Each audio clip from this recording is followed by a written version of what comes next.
Hello everyone, welcome to the Start edu.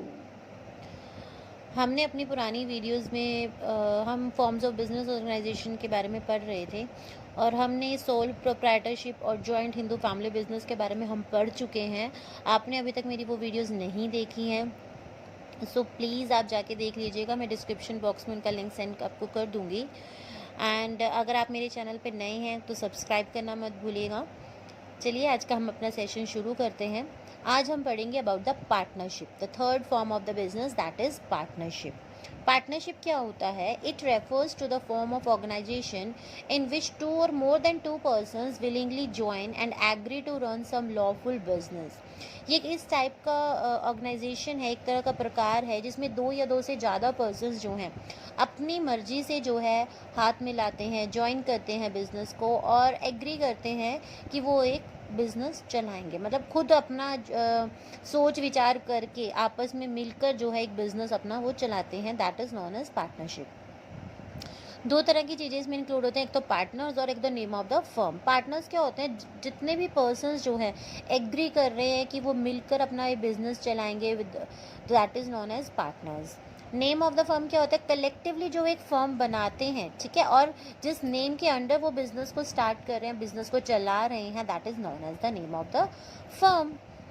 अब हम भी बात करते हैं अबाउट इट्स फीचर्स। कुछ फीचर्स होते हैं पार्टनरशिप के, क्या होते हैं? सब एक तो दो तरह के फीचर्स होते हैं, एक होते हैं स्टैट्यूटरी फीचर्स और एक होते हैं journal features.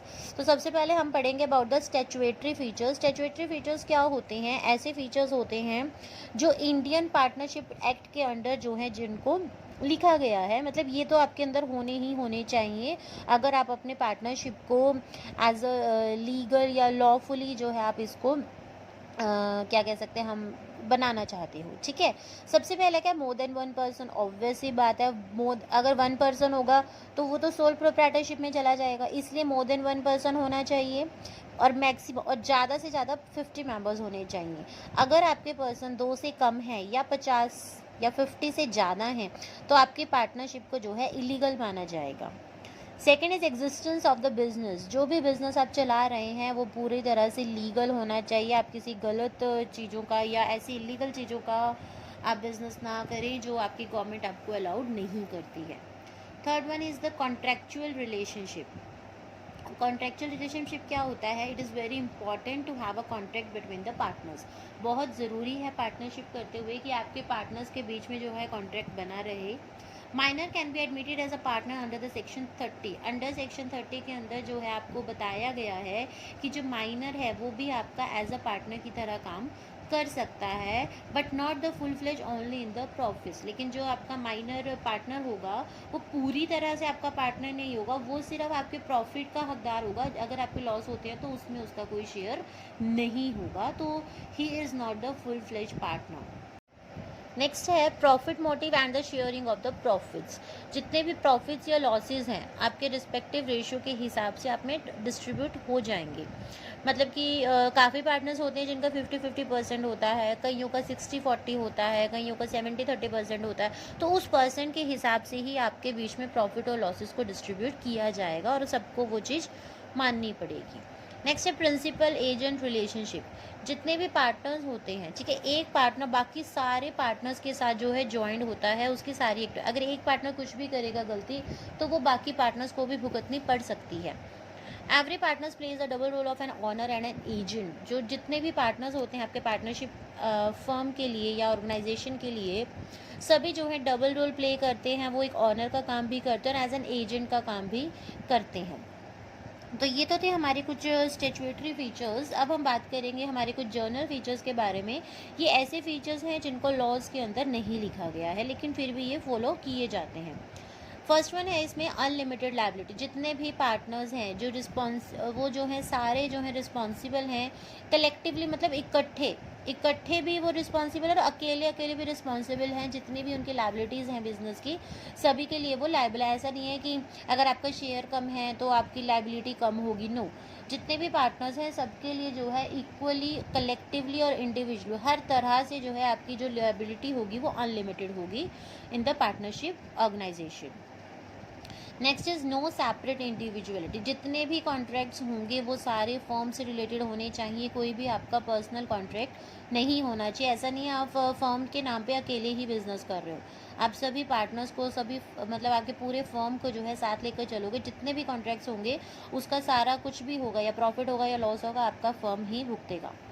Utmost good faith, utmost good faith का मतलब है कि जितने भी पार्टनर्स हैं वो हर तरह की इन्फॉर्मेशन हर तरह के पार्टनर्स को देंगे। मतलब सभी पार्टनर्स अपना जो है हर तरह की इन्फॉर्मेशन जो है एक दूसरे से शेयर करेंगे, कंसल्ट करेंगे। अगर उनको कोई भी डिसीजन लेना है किसी भी चीज़ से रिलेटेड तो वो एक दूसरे से कंसल्ट ज़रूर करेंगे।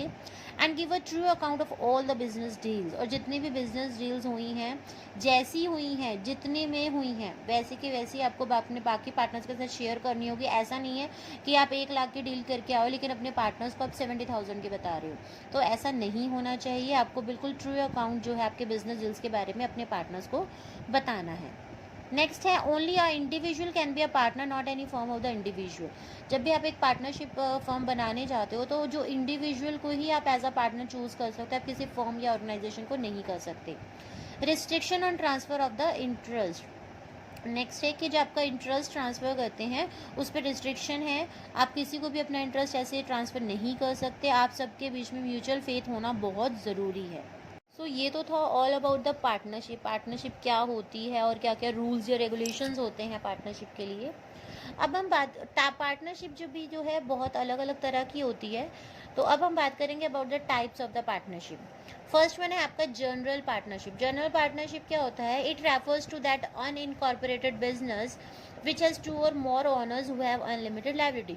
नॉर्मली आपका कोई भी बिजनेस जिसमें 2 या 2 से ज़्यादा ओनर्स हो और सबकी जो है अनलिमिटेड लायबिलिटी हो, that is known as general partnership. Next है लिमिटेड पार्टनरशिप। जो लिमिटेड पार्टनरशिप है वो उसके अंदर जो है 2 तरह के पार्टनर्स होते हैं, एक होता है जनरल पार्टनर और एक होता है स्पेशल पार्टनर। जो जनरल पार्टनर होता है उसकी लायबिलिटी अनलिमिटेड होती है, लेकिन जो स्पेशल पार्टनर होता है उसकी लायबिलिटी लिमिटेड होती है। तो एज इस टाइप की पार्टनरशिप को हम लिमिटेड पार्टनरशिप कहते हैं। नेक्स्ट है पार्टनरशिप एट द विल। जैसे कि नाम से ही सजेस्ट हो रहा है, विल मतलब आपकी इच्छा से। It can be form to run the business for an indefinite period, मतलब कि एक ऐसा बिजनेस आप रन कर रहे हो जो आप एक इनडेफिनेट पीरियड के लिए कर रहे हो। मतलब आप जब तक आपका मन चाहेगा आप तब तक चलाओगे, जब आपका मन नहीं होगा तो आप उसको ख़त्म कर दोगे। उस पार्टनरशिप को हम बोलते हैं पार्टनरशिप एट द विल।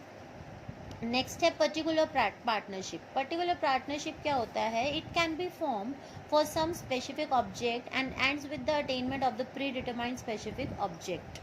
मतलब कि एक ऐसी पार्टनरशिप है जिसको आप किसी स्पेसिफिक ऑब्जेक्ट को अचीव करने के लिए आप पार्टनरशिप बनाते हो या एक ऐसा बिजनेस बना लेते हो। और जब आपको ख़त्म करनी होती है, आप ख़त्म कब करते हो? जब आपने जो भी गोल या जो भी ऑब्जेक्टिव आपने सोचा है जब वो कंप्लीट हो जाता है तब आप उस पार्टनरशिप को ख़त्म कर देते हैं। नेक्स्ट है लीगल पार्टनरशिप। लीगल पार्टनरशिप क्या है? Those partnerships which work according to the provision of the act are considered legal and are called the legal partnership. ऐसी पार्टनरशिप जो आपके जितने भी प्रोविजंस बने हुए हैं पार्टनरशिप से रिलेटेड उसके अकॉर्डिंग, उसके अंदर जितने भी रूल्स एंड रेगुलेशन हैं उसके बेसिस पे बनी होती हैं, ऐसी पार्टनरशिप को हम लीगल पार्टनरशिप कहते हैं। जो इलीगल नहीं होता, सब कुछ आप उसमें जितने भी वर्क करते हो सब लीगली करते हो, so those partnership are known as legal partnership. लेकिन इलीगल पार्टनरशिप भी होती है। वो क्या होती है? एक ऐसी पार्टनरशिप जिसका जो पर्पस होता है वो इलीगल होता है, या फिर हम कह सकते हैं एक ऐसा बिजनेस जो आपकी पब्लिक पॉलिसी के अगेंस्ट चल रहा है, तो वो भी इलीगल पार्टनरशिप होगा। या फिर हम कह सकते हैं जब नंबर ऑफ पार्टनर्स जो हैं 2 से कम हो या 50 से ज़्यादा हो, तो that is also known as illegal partnership. या फिर आपका जो एक पार्टनर है उसमें से वो किसी आपकी दुश्मन कंट्री का हो, तो भी आप उस केस में भी जो आपकी पार्टनरशिप होगी वो इलीगल पार्टनरशिप मानी जाएगी। तो ये थे कुछ हमारे types of partnership. I hope आपको अच्छे से समझ आए होंगे। So we move further on. अब हम पढ़ेंगे about the merits of the partnership and the demerits या फिर limitations of the partnership. Merits क्या है? Easy formation and the closure. जैसे कि आपका सोल प्रोप्राइटरशिप था, आप उसको ईजी फॉर्म कर सकते थे और ईजिली क्लोज भी कर सकते थे। तो पार्टनरशिप भी वही सेम है, आप ईजिली इसको फॉर्म भी कर सकते हो, बना भी सकते हो और बंद भी कर सकते हो। इसमें भी कुछ ज़्यादा या कुछ स्पेशल लीगल रिस्ट्रिक्शंस आपकी नहीं होती हैं। बैलेंस डिसीजन मेकिंग, जो पार्टनरशिप में जो आप डिसीजन करते हो वो बैलेंस होता है। देखो जो पार्टनर्स होते हैं सबकी अपनी अलग अलग एबिलिटीज़ होती हैं, तो सब अपने अपनी एबिलिटीज़ के हिसाब से अपनी राय देते हैं और आपको जो डिसीजन लेना होता है वो बैलेंस हो जाता है, मतलब आप बहुत अच्छे से उस को ले पाते हो, क्योंकि हर पीपल की अपनी डिफरेंट डिफरेंट क्वालिटीज़ होती हैं, उसके अकॉर्डिंग वो डिसीजन लेते हैं और आपका डिसीजन जो है सही हो जाता है कलेक्टिवली। मोर फंड्स, जितने ज़्यादा पार्टनर्स होंगे उतने ज़्यादा आप फंड्स इकट्ठे कर पाओगे। शेयरिंग ऑफ द रिस्क, जो अगर आपका इन फर्दर कोई रिस्क हो जाता है बिजनेस में या कोई लॉस हो जाता है तो आप उसको शेयर कर पाते हो इन द पार्टनरशिप। सीक्रेसी, और जितने भी पार्टनर्स होंगे सबका आपस में सीक्रेट बना रहता है, आपकी जितनी भी इंफॉर्मेशन होती हैं वो सीक्रेट रहती हैं, किसी के पास लीक नहीं होती इन द पार्टनरशिप फॉर्म। नेक्स्ट अब हम पढ़ेंगे about the limitations of the partnership, that is unlimited liability. इसमें भी वही सेम है, जो सबकी लायबिलिटी होती है पार्टनर्स की वो सबकी अनलिमिटेड होती हैं। लिमिटेड रिसोर्सेज हो सकती हैं। देखिए फंड्स आपके ज़्यादा हो सकते हैं लेकिन रिसोर्सेज आपके लिमिटेड हो सकते हैं। क्यों हो सकते हैं? क्योंकि ज़रूरी नहीं है ना जितने भी पार्टनर्स हैं सब एग्रीड हों कि हमें इतने रिसोर्सेज चाहिए ही चाहिए। अगर एक जना भी अड़ गया तो आप नहीं ला पाओगे पार्टनरशिप में, ठीक है। लैक ऑफ हार्मनी, हार्मनी होता है कोऑर्डिनेशन, ठीक है। पार्टनर्स की कई बार राय नहीं मिलती। अब देखो सारे पर्सन्स हैं, सबके अंदर अपनी अलग अलग क्वालिटीज़ हैं, अलग अलग थिंकिंग है सबकी, सबका अपना सोचने का नज़रिया अलग अलग है, ठीक है। तो कई बार हो सकता है किसी केस में कोऑर्डिनेट करना मुश्किल हो। लैक ऑफ कॉन्टीन्यूटी, अगर आपका कोऑर्डिनेशन नहीं बनेगा तो कॉन्टीन्यूटी भी नहीं बनेगी। हो सकता है अगर एक पार्टनर की डेथ हो गई है या इंसॉल्वेंट हो गया तो दूसरा ऑटोमेटिकली छोड़ दे, और जैसे ही वो छोड़ेगा तो पार्टनरशिप तो ख़त्म हो ही जाएगी, तो कंटिन्यू होने में दिक्कत आ सकती है।